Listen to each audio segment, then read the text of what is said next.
Gentlemen, I suppose the first question is simple enough. Why are we here? Why are we here? That's the question hanging in the cheap cigar smoke tonight.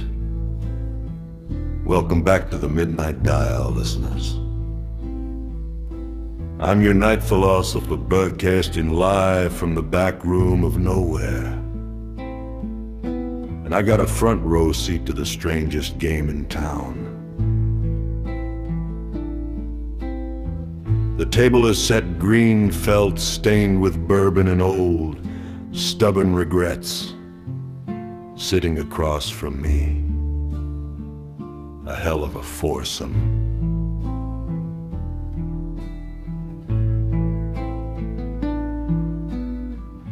Friedrich is on my left, twitching that heavy mustache. He keeps muttering that the pit boss is dead,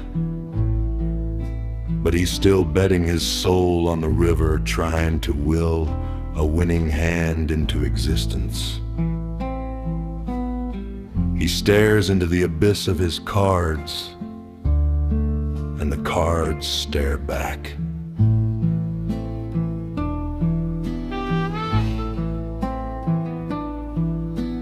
Next to him, Bob Ingersoll, the great agnostic. He's squinting at the deck, tapping his fingers. He won't believe he's got a flush until he sees all 5 cards under a harsh, unforgiving light. He refuses to play on faith alone.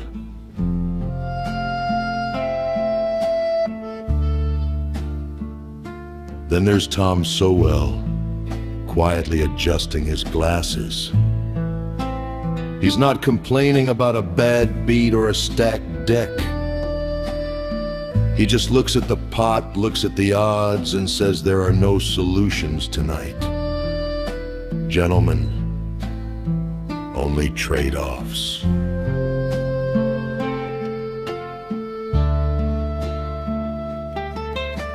And Ein is hoarding her chips in a neat, towering pile, refusing to ante up for the blind. She says her rational self-interest dictates she owes nothing to the collective pot. She plays for herself,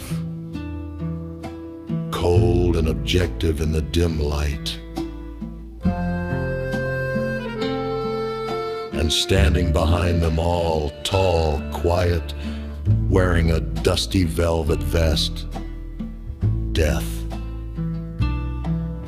He's shuffling the deck one-handed, dealing out spades and clubs with a cold, pale thumb.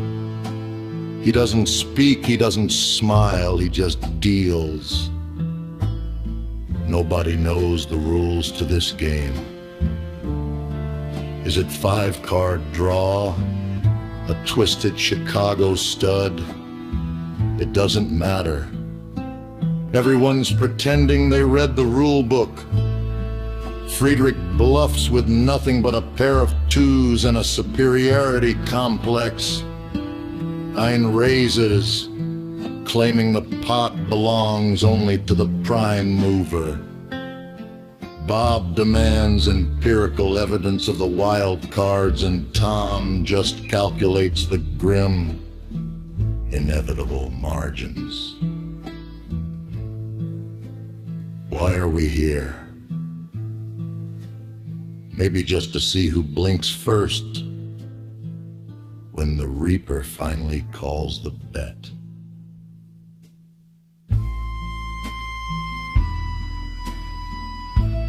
The smoke gets thicker. The radio static hums a low, dark tune.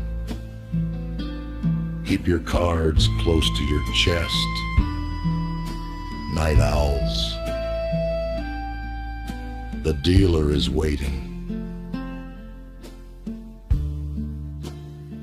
And the table is set.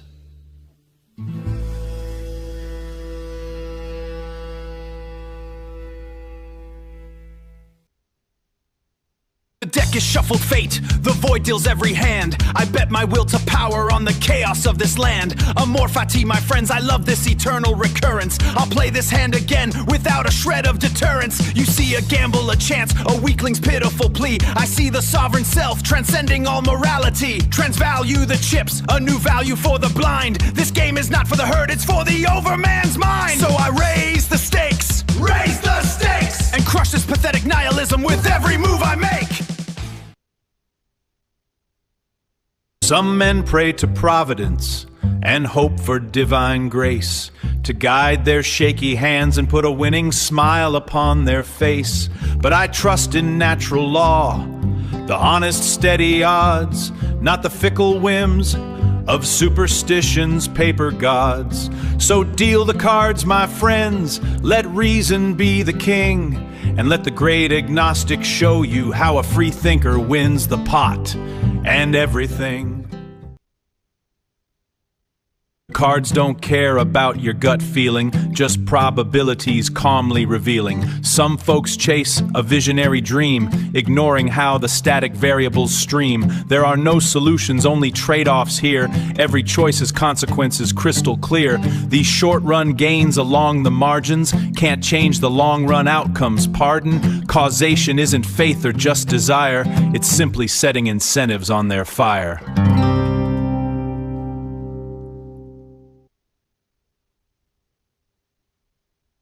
Pray to chance, a mystic's plea for cards you haven't earned to see. You call it luck, a whim of fate. I call it rational risk rebate. Your trembling hands, your sweating brow betray the axioms you avow. You hedge your bets on what you feel. I trust the objective truth of steel. This isn't charity or grace, it's calculated value space. You wish to win a childish vice, I act on demonstrated price. So let the pot reflect my gain, a monument to my own brain. Your loss is not my moral debt, your loss is not my moral debt.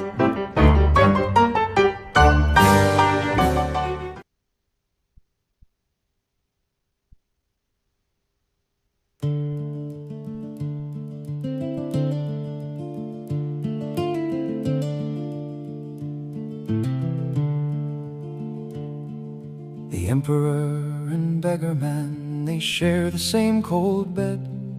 The fool and the philosopher have nothing left unsaid. For death's the final editor with a heavy, quiet pen. He strikes the punctuation from the sentences of men. The insult of our passing isn't just the final breath. It's that the spinning universe pays no mind to our death. The river doesn't stop to mourn, the stars refuse to stall, while tiny specks of breathing dust demand to know it all.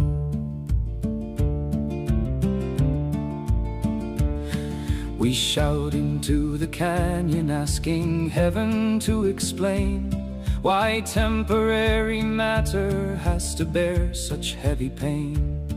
But the echo only gives us back the questions that we throw. There is no cosmic certainty, no secret we can know. So we stop looking upward for a father or a king, and ask what kind of meaning our own hollowed hands can bring. It isn't an inheritance, it's a burden we must bear. A song is only beautiful because someone was there. We know the timber rots away, and still we build the frame. We know the body turns to ash, and still we fan the flame. A man will plant an acorn, though he'll never see the tree. That is the only courage that will ever set us free. It's not about forever, it's the fragile things we make, the quiet, honest promises we know the earth will take. The great rebellion isn't living on eternally, it's choosing to create within our own mortality. Don't ask me for perfection, just ask me to be true. To say I am afraid I was wrong, I never knew. to tremble in the shadow, but to keep on thinking through, to hold the broken pieces of the world and start anew. For meaning is a fire that we kindle in the cold, a story that we whisper just to hear it being told. Now gather round the table at the ending of the days. Death is sitting quietly, collecting every play. He's holding all the poker chips the house is bound to win. The deck is stacked against us and our patience wearing thin. We look at our poor hand of cards, we know the bitter math, but someone pushes forward on the table's worn out path and raises.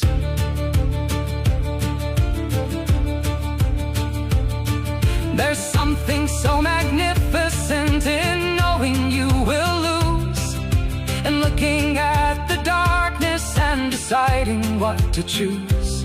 I will not be the emptiness the shadow wants to see. I'll pick up my last hand of cards, I'll go and plant the tree. I'll kiss my love a last goodbye, I'll write the fading song, and walk into the winning night where all of us belong. It isn't a surrender when you look it in the eye, it's just the bravest way a temporary thing can die.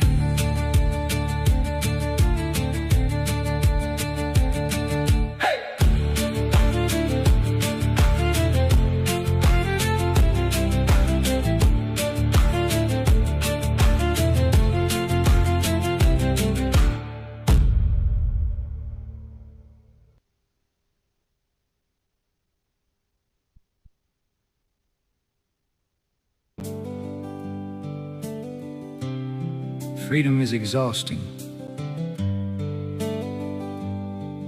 Freedom means uncertainty. Freedom means consequences. Freedom means there may be no cosmic parent waiting behind the curtain to explain what happened. Freedom means you may be wrong. And worse, you may have been wrong for 20 years. We do not merely want truth, we want truth to resemble us. We want God to agree with us. We want history to vindicate us. We want science to confirm us. We want our enemies to be stupid. We want our heroes to be pure. We want our political side to possess the moral high ground. And when reality refuses to cooperate, we edit reality. That is humanity's peculiar genius. The animal changes its behavior when the world changes. The human being changes the story about the world.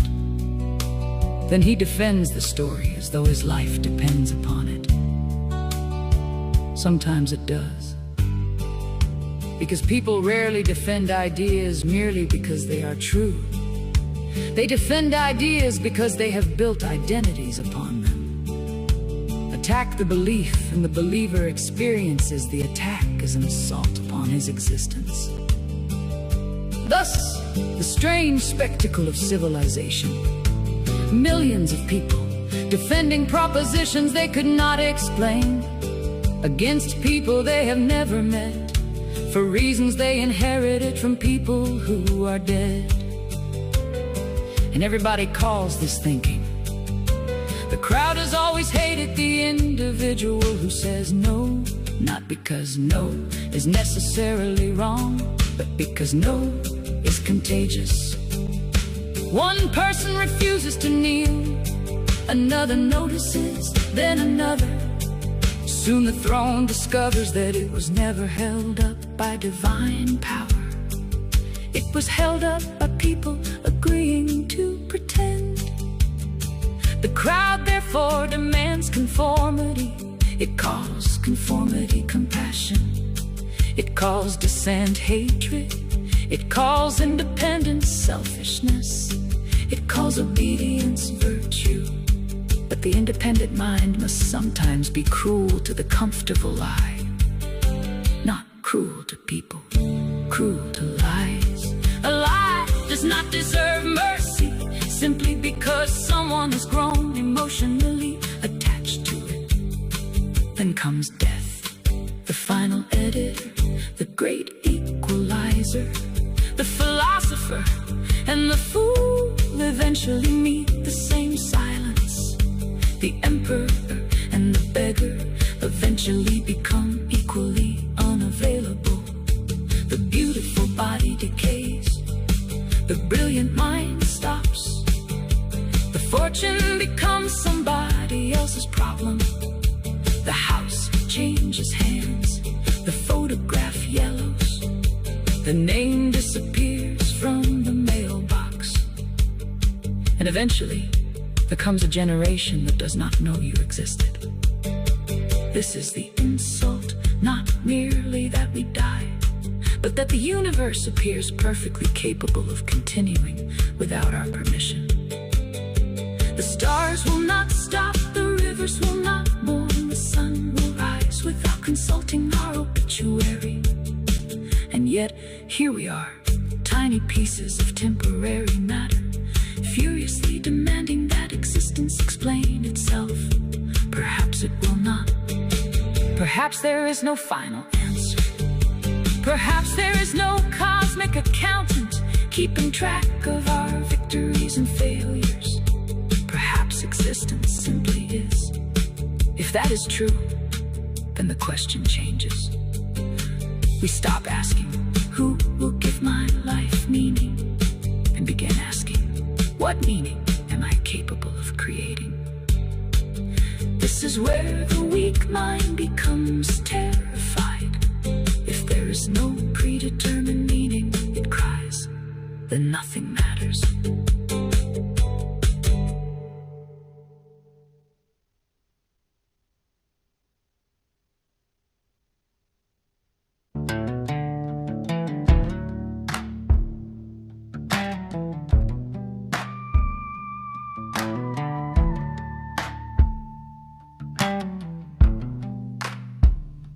Cards are face down, but the truth ain't hid. Every man in this room been dealt what he did. A joke can sound wise till it costs you a hand. Then you learn real quick what you can't understand. My daddy said, son, don't bet on your pride. A fool can look rich with his pain tucked inside. So I count my chips slow and I watch those eyes. A man tells his story by the loss he buys. Check the pot, see what it costs. Check the pot. Learn what you lost. A hard life talks slow, but it don't lie. Check the pot before you slide.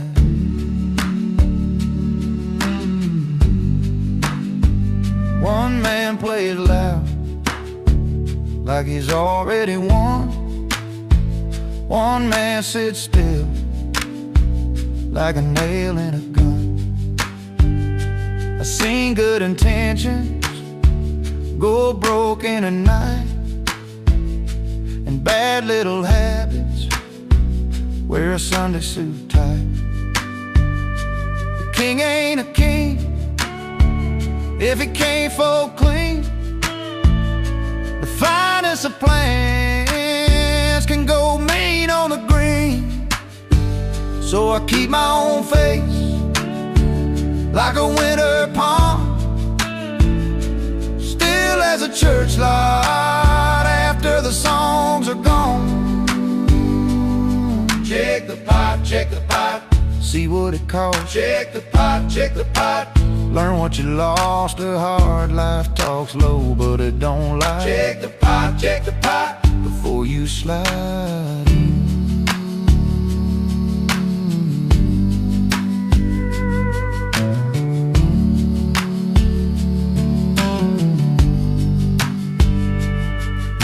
If mercy comes late, still it comes around.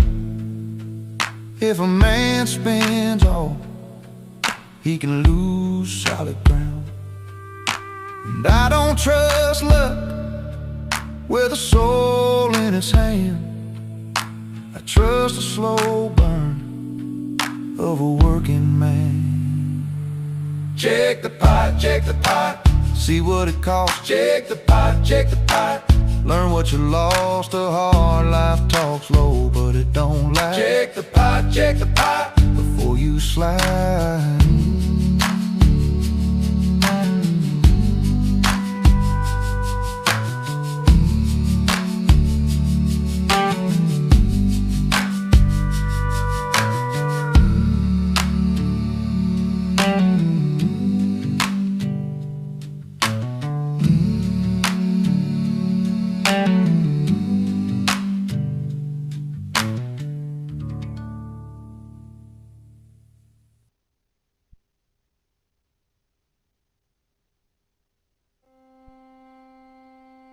The felt is gray, the lantern's low. There are no more cards in the shoe.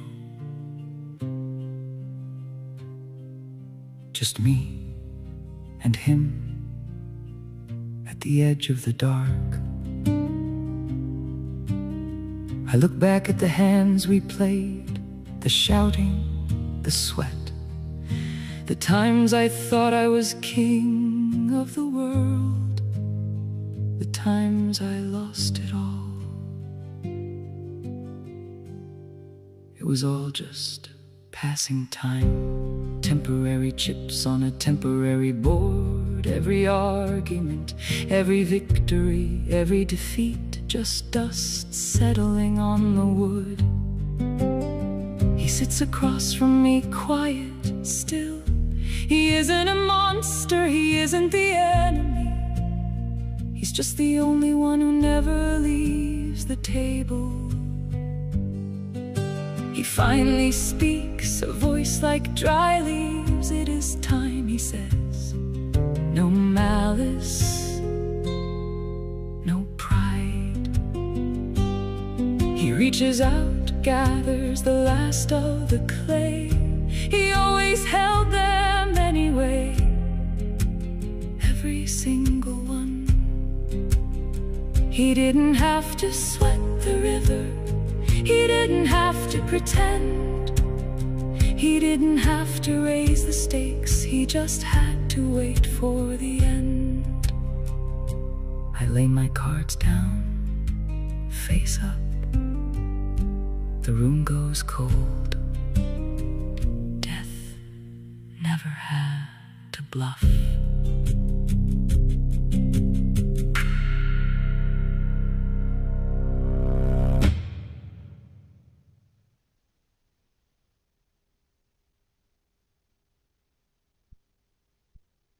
Boys, another ante's in, another soul I'm bound to win. The river's rut its weary course, ain't no turning back, of course. You count your chips of earthly time, but every stack belongs to mine. You can hold 'em close or you can fold, the final story's already told. The dealer's hand is cold and slow, and that's the only truth you'll know.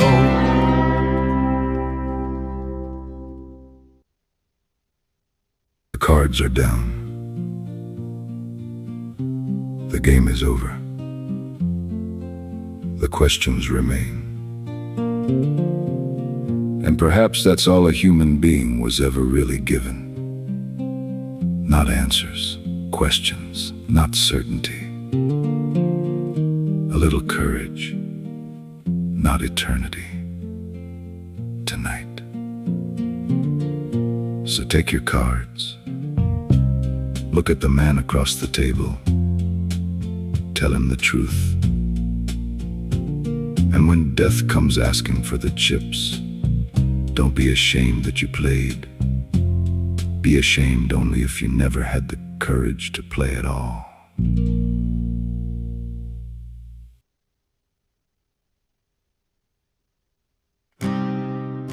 What if your obituary wasn't about where you were born, what you owned or what titles you carried, but about what you believed?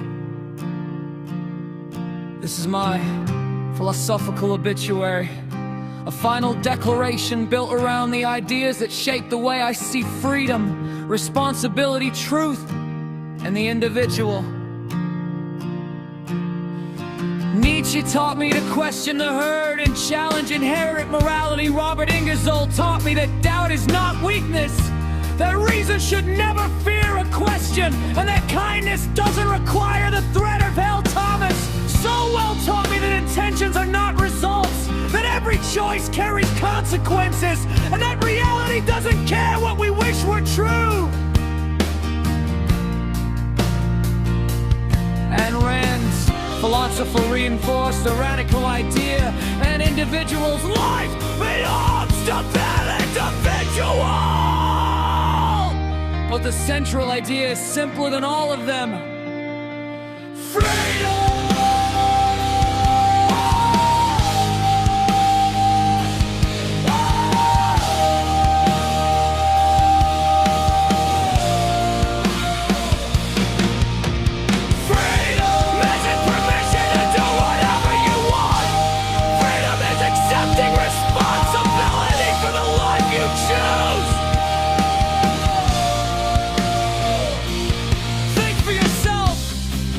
Everything, admit when you're wrong, accept the consequences, don't surrender your conscience to the crowd, your mind to the government, or your life to somebody else's expectations. We are promised fairness, we are promised success, we are promised tomorrow, we are given a hand of cards. The hand is ours. Death is sitting at the table. The question is whether we had the courage to play our own hand.